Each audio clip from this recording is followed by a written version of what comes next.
Bonjour à tous. Les révélations sur les dossiers Facebook n'en finissent plus. Il y a eu ces aveux du président de Facebook, Meta, Mark Zuckerberg, sur sa censure, l'obéissance pendant le Covid, l'affaire Hunter Biden. On va y revenir rapidement, mais on en a déjà parlé, mais il y a des nouvelles révélations sur tout un système financier pour la campagne présidentielle américaine de 2020. Sur l'actuelle campagne de Kamala Harris et le Parti démocrate, et les menaces de Trump dans un livre qui sort dans 2 jours. Complètement explosif ce livre, je vais vous en parler. Les premières pages, les bonnes pages ont été publiées. Et c'est tellement important, et c'est tellement important aussi pour nous. Parce qu'il en va de la liberté d'expression et de la lutte contre la corruption. Parce qu'il en va de la vérité face à tout un système qui comprend les fameux fact-checkers, etc., qui nous avaient dit qu'on mentait, qu'on avait tort, qu'on racontait n'importe quoi. Or, par tous ces aveux et ces révélations, nous avions et nous avons raison. Et c'est très important pour le débat et la vérité du débat, et pour notre liberté d'expression. Alors, cette vidéo, elle est concrète, vous allez apprendre, je crois, beaucoup de choses. Merci de la diffuser, elle est importante. Pour cela, pour diffuser, merci de vous abonner à cette chaîne YouTube. Il suffit de cliquer sur le petit bouton s'abonner, c'est un clic gratuit pour vous. Ou réabonnez-vous si YouTube vous a désabonné, ça peut arriver, il faut vérifier. C'est tellement efficace pour que les vidéos soient mieux recommandées par YouTube automatiquement et qu'elles circulent mieux et qu'elles touchent des gens qui vont nous découvrir. Concret de nouveaux résistants. Profitez-en d'ailleurs une fois que vous êtes abonné pour appuyer sur la petite cloche à côté, comme ça vous êtes notifié automatiquement dès qu'il y a une nouvelle vidéo qui sort. Vous le savez, nous étions en manifestation pour la destitution de Macron hier, beaucoup de monde, beau moment, belle énergie, belle combativité. Il y a un lien vers la pétition pour la destitution de Macron sous la vidéo en description, vous pouvez la signer, la relayer maintenant. Et sous la vidéo en description, vous trouverez également l'inscription pour les assises de la souveraineté. C'est le 14 septembre, ça arrive, c'est à Arras. C'est dans moins de 2 semaines. Pensez à vous inscrire, il reste très peu de temps. C'est ouvert à tous, adhérents comme non-adhérents. Le lien est là. Très grand moment, très grand programme. Parking gratuit, 800 places sur place. Restauration sur place, tout est pensé. On l'organise, on invite, on rassemble. À vous de vous inscrire si vous ne l'êtes pas encore par le lien sous la vidéo en description. Évidemment, tous ces combats, je ne peux pas les mener sans vous. Par contre, on peut déplacer des montagnes et même l'Everest, tous ensemble. Il faut être là. Dès aujourd'hui, je vous demande d'adhérer si vous hésitiez. C'est pas mon truc. Si, c'est votre truc. L'avenir de vos enfants, c'est votre truc, entre guillemets. La France, l'humanité, c'est notre bien commun à tous. Nos libertés, la paix, la vérité, notre souveraineté, c'est notre bien commun à tous. Alors venez maintenant. J'ai besoin de vous. Et chacun, je pense qu'on a besoin les uns des autres. Vous pouvez le faire en adhérant au plus grand mouvement souverainiste de France, ou en réadhérant si votre adhésion n'est plus à jour, par le premier lien sous la vidéo en description, dès maintenant. Faire un don au mouvement par le deuxième lien sous la vidéo en description, dès maintenant, pour nous aider à financer tout ça, parce qu'on n'a pas un centime d'aide publique, ni d'aide d'État, ni d'aide des banques, rien, de rien. Mais on fait, et on lâchera pas. Essayez de fiscaliser aux 2/3 de vos impôts, tout ça. Ça fait baisser vos impôts, profitez-en. Tous les liens sont en même temps sur notre site dès maintenant, les-patriotes.fr. Bienvenue, bravo. Fond du cœur, j'en reparle tout à l'heure. Allez, on y va. Ne perdons pas de temps, parce que cette affaire Facebook, elle devient gigantesque. Et qu'on n'a pas fini d'en apprendre encore de nouvelles. À mon avis, vous allez voir cela, d'en apprendre de belles. Alors, le contexte, il y a eu ces fameuses révélations, Wall Street Journal, le 27 août, c'est pas vieux, la lettre qu'a écrit Mark Zuckerberg, le président fondateur de Meta, donc Facebook, Instagram, à Jim Jordan, le président de la commission judiciaire, la Chambre des représentants, donc au Congrès américain, où il évoque, on avait parlé, la censure, il crache le morceau, il y a bien eu censure par le gouvernement Biden, dit-il, sur le Covid-19 et sur l'affaire Hunter Biden. L'affaire Hunter Biden avait été révélée peu avant l'élection américaine de 2020 par le New York Post. Ça avait été censuré parce que le FBI avait dit que c'était de la désinformation russe. Ça ne l'était pas. Ils ont été manipulés. Ils ont manipulé les gens. Ils ont censuré. Ils le regrettent. On n'y reprendra plus, dit-il. Bref, ça c'est un contexte. C'est très important. Ça c'est un tremblement de terre. Mais ça en ajoute un autre à ce grand déballage. Ça va plus loin. Ce qu'on appelle aux États-Unis les Zuckerbucks. Bucks, les dollars Zuckerberg. Les dollars Zuckerberg. Pourquoi? L'argent de Zuckerberg. Pourquoi? Là, c'est le New York Post, le 30 août, qui sort la bombe. Le titre, Mark Zuckerberg affirme qu'il n'avait pas réalisé que les 400 millions de dollars des Zuckerbucks ont aidé à l'élection de Biden en 2020. C'est tout un système qui est démonté, expliqué pour la première fois, mis en lumière. De quoi s'agit-il? Il l'explique, il l'avoue aussi. C'est un aspect beaucoup moins vu dans sa longue lettre au fameux Jim Jordan, président de la commission judiciaire au Congrès américain. Il avoue ça aussi. 400 millions officiellement de dollars pour inciter à voter lors de l'élection présidentielle américaine de 2020. Mais en fait, il voit que c'était pas que pour inciter à voter, c'était pour inciter à voter pour Biden, contre Trump, et qu'il y a un problème. On va citer le New York Post. Vous allez voir ça. Je vous cite ça maintenant. Mon objectif est d'être neutre, de ne pas jouer un rôle d'une manière ou d'une autre, ou même de sembler jouer un rôle. Je n'ai donc pas l'intention d'apporter une contribution similaire à ce cycle, a écrit Zuckerberg dans sa lettre à Jim Jordan cette semaine. Ces financements ont été conçus pour être non partisans, répartis dans les communautés urbaines, rurales, suburbaines, a poursuivi Zuckerberg. Alors il dit, moi je voulais être neutre, mais je me suis rendu compte que ça n'était pas totalement, donc on le refera plus cette fois-ci. Ah, c'est déjà un acquis. Mais c'était pire que ça. Vous allez voir, c'est documenté. C'était pas du tout neutre et c'était construit pour ne pas l'être. Ça passait par une organisation pilotée par son épouse, Chan Zuckerberg. Écoutez bien, autre extrait de l'article. L'initiative s'appelait l'initiative Chan Zuckerberg, une organisation dirigée par l'épouse de Zuckerberg, Priscilla Chan, a donné plus de 350 millions de dollars au Center for Technology and Civic Life, CTCL, et au CEIR, le Centre pour l'innovation électorale et la recherche, sous prétexte de faire voter tout le monde. Mais les administrateurs de ces groupes avaient des liens profonds avec le Parti démocrate, ont déclaré les chercheurs au New York Post, y compris la fondatrice du CTCL, Tiana Epps Johnson, qui était même ancienne membre de la fondation Barack Obama. C'est à ces gens-là que l'argent était confié, les millions, les centaines de millions de dollars. Exemple précis de manipulation du vote, c'est donné dans l'article. Une analyse montre, je cite, que les Zuckbucks, les dollars de Zuckerberg, ont été dépensés de manière disproportionnée pour obtenir le vote dans les comtés à tendance démocrate de Géorgie. État que Biden, au final, n'a remporté officiellement que de 12 000 voix. Donc ça a eu un impact considérable. Autre exemple, la même chose s'est produite en Arizona, où Biden a gagné officiellement par 10 000 voix d'avance seulement. Selon la Fondation pour la responsabilité gouvernementale, la Géorgie a reçu plus de 31 millions de dollars des Zuckbucks pour les seules élections générales, l'un des montants les plus élevés du pays. La Géorgie a reçu 9% des fonds, alors qu'il n'y a que 3% de la population américaine, parce qu'il fallait le cibler, parce qu'il fallait absolument que ce soit remporté par le Parti démocrate. Exemple frappant. Je vous cite un autre exemple. C'est les petits exemples que je vous cite parce qu'ils sont très parlants, très explicites sur le système qui est démonté aujourd'hui.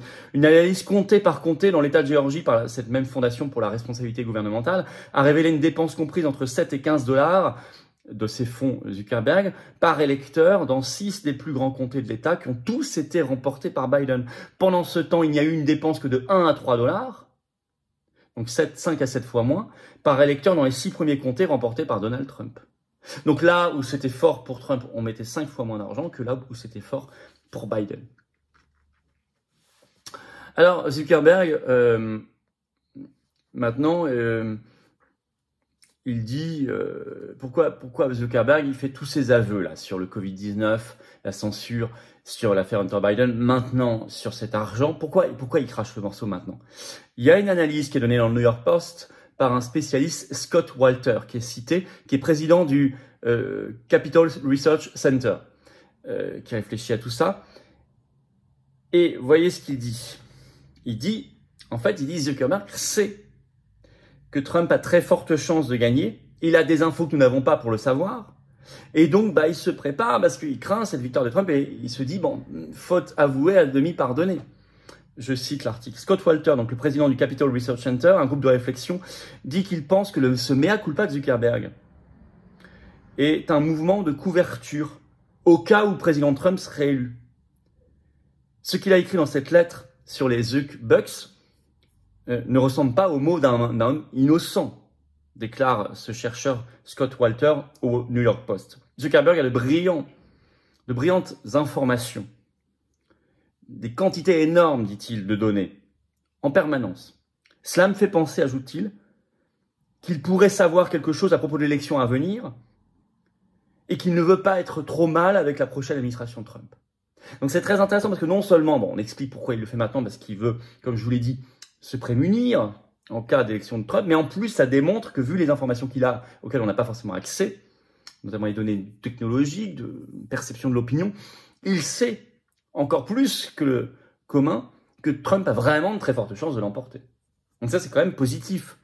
Et Donald Trump d'ailleurs attaque dans un livre qui s'appelle Save America, qui sort le 3 septembre, donc là, au moment où j'enregistre la vidéo, dans 2 jours, on en reparlera. Politico a eu les bonnes pages, tout un article du 28 août. Le titre, Donald Trump affirme que Zuckerberg a comploté contre lui lors des élections de 2020 et il le menace. Il avait déjà mis un message sur son réseau social Truth Social en juillet dernier. Et voilà un extrait de Politico. Voilà ce que dit Trump. Nous le surveillons de près. Et s'il fait quelque chose d'illégal cette fois-ci, il passera le reste de sa vie en prison. Tout comme d'autres qui tricheraient lors de l'élection présidentielle de 2024. Trump avait déjà fait des remarques similaires sur Zuckerberg dans un article sur un post sur Truth Social, son réseau, que s'il était élu, il poursuivrait en majuscule les fraudeurs à des niveaux jamais vus auparavant, qu'ils seront envoyés en prison pour de longues durées. Nous savons déjà qui vous êtes, ajoutait-il. Ne le faites pas. Zuckerberg, les dollars Zuckerberg, soyez prudents. Point d'exclamation. Ça, c'est de la mise en garde. Là, Trump ne rigole plus. Prison à vie. D'autant que il y a une implication, peut-être pour la prochaine présidentielle, c'est une implication très forte de ces gens-là dans l'équipe de campagne actuelle de Kamala Harris, la candidate démocrate. On retrouve des protagonistes. Information révélée par Fox News dans un article le 27 août, une enquête. Je vais vous lire. Petit extrait. Le titre. Le premier assistant de campagne d'Harris a été une voix clé dans la campagne de la Maison-Blanche pour supprimer les informations du Covid sur les réseaux sociaux. Je cite toujours, ce directeur adjoint de la campagne de Harris, Rob Flaherty, a poussé les réseaux sociaux à sévir contre la, entre guillemets, désinformation sur les vaccins. Ce qu'il faisait. Flaherty était auparavant directeur de la stratégie numérique à la Maison-Blanche. Il a contribué à diriger la campagne pour cibler la prétendue désinformation, écrit Fox News, relative aux injections Covid-19 et à ces injections a précédemment rapporté Fox Business. Flaherty a envoyé un mail aux membres de l'équipe de Google en avril 2021 pour se connecter au sujet du travail que vous faites pour lutter contre l'hésitation à la vaccination, mais aussi pour réprimer la désinformation sur les vaccins, selon ces documents. Ils ajoutent, selon les communications internes de l'entreprise, vues par Fox News, rapportées en 2023, Flaherty a demandé à Facebook s'il pouvait également fournir aux agences gouvernementales un accès spécial à des outils pour cibler les utilisateurs dès 2021. Puisqu'il s'agit d'une pandémie mondiale, écrivait-il, pouvez-vous nous donner accès, et à nous, les agences gouvernementales, pour des paramètres de ciblage qu'on ne serait pas normalement en mesure de faire. Flaherty demandait à l'époque. Et aujourd'hui, il se retrouve directeur adjoint de la campagne de Kamala Harris. Bon, ben là, on est au cœur de ce que Trump appelle souvent le marécage. Alors là, on est dans un des grands aspects de l'état profond. Et là, c'est incroyable tout ce qui sort en ce moment. Vous ne trouvez pas que cet été, en particulier ces dernières semaines, c'est une explosion d'informations? L'affaire Pavel Durov Telegram, X Musk, ce qui se passe au Brésil, je vous en ai parlé, la Facebook, sur le Covid, sur Hunter Biden, maintenant sur ces dollars, sur ce système, sur Trump, il dit vous allez finir votre vie en prison, c'est impressionnant. Et je trouve ça extrêmement positif. Il faut le faire savoir, merci de faire circuler la vidéo, pour ça vous abonner à la chaîne par un petit clic gratuit en dessous, vous êtes abonné à la chaîne, les vidéos circulent mieux, je vous en remercie, faites-le dès maintenant si ce n'est pas fait, si vous voulez bien, grand merci, mais ça nous concerne énormément. Parce que seule la liberté d'expression nous permet nos combats.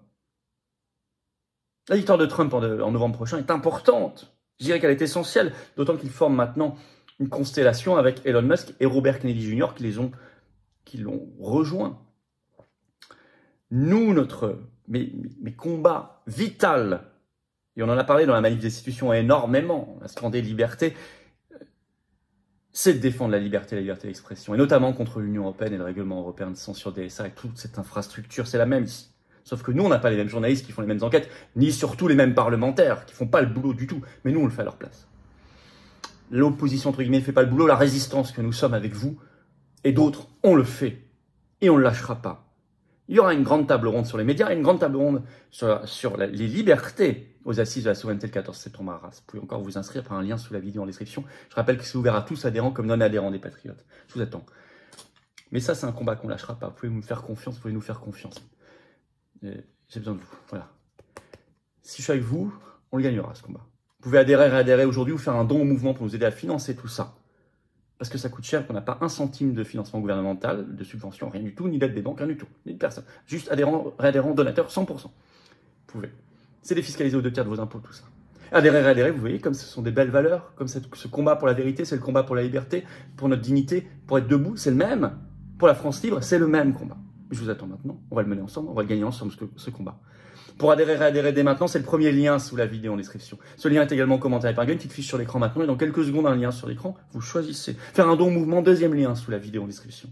Tous ces liens sont en même temps sur notre site, les-patriotes.fr. Ça baisse massivement vos impôts parce que c'est défiscalisé aux 2/3. Vous mettez 60 €, ça enlève 40 € d'impôts. Vous mettez 300 €, ça enlève 200 €. Vous mettez 3000 €, ça enlève 2000 €. Vous mettez 10 €, ça enlève 6,60 €, etc.